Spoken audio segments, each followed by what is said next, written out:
Ο εργάστερ είναι πιο ψηλός, στέκεται πιο όρθιος, καταναλώνει λιγότερη ενέργεια και μπορεί να διασχίζει μεγαλύτερες αποστάσεις χωρίς να πίνει ούτε να τρώει. Ο εγκέφαλός του συνεχίζει να μεγαλώνει. Δεν θα κάνει μόνο θαυμαστές εφευρέσεις, αλλά θα ανακαλύψει επίσης νέες κοινωνικές σχέσεις, νέα συναισθήματα. Οι δοκιμασίες του ταξιδιού θα τον κάνουν άλλο άνθρωπο όσον αφορά την αντίληψη του εαυτού του, των άλλων και του κόσμου.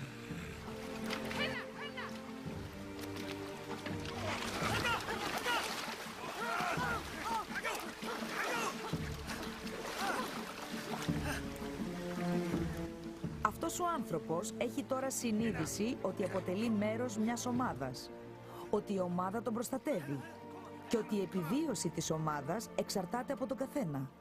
Ξέρει ότι έχει ανάγκη τους άλλους και είναι έτοιμος να δώσει το χέρι, να βοηθήσει το διπλανό του. Είναι μια νέα συμπεριφορά που θα σφίξει κι άλλο τους συναισθηματικούς δεσμούς που τους ενώνουν.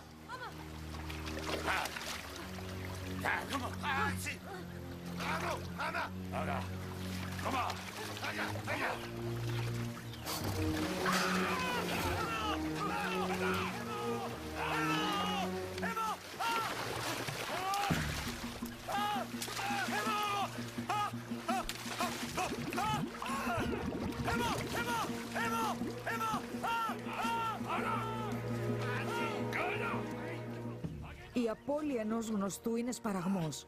Ακόμα κι αν έχει συνηθίσει τους κινδύνους του ταξιδιού, ο εργάστερ δεν θέλει πια να δέχεται αυτή τη μοίρα.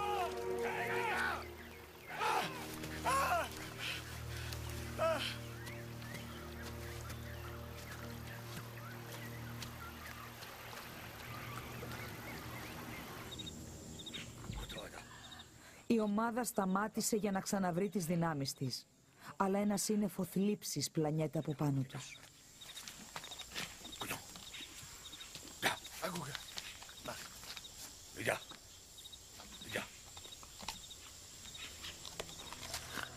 Ο εργάστερ υποφέρει. Η ανάμνηση αυτής της γυναίκας παραμένει στη μνήμη του. Ξαναζεί τις στιγμές που πέρασε πλάι της. Του λείπει.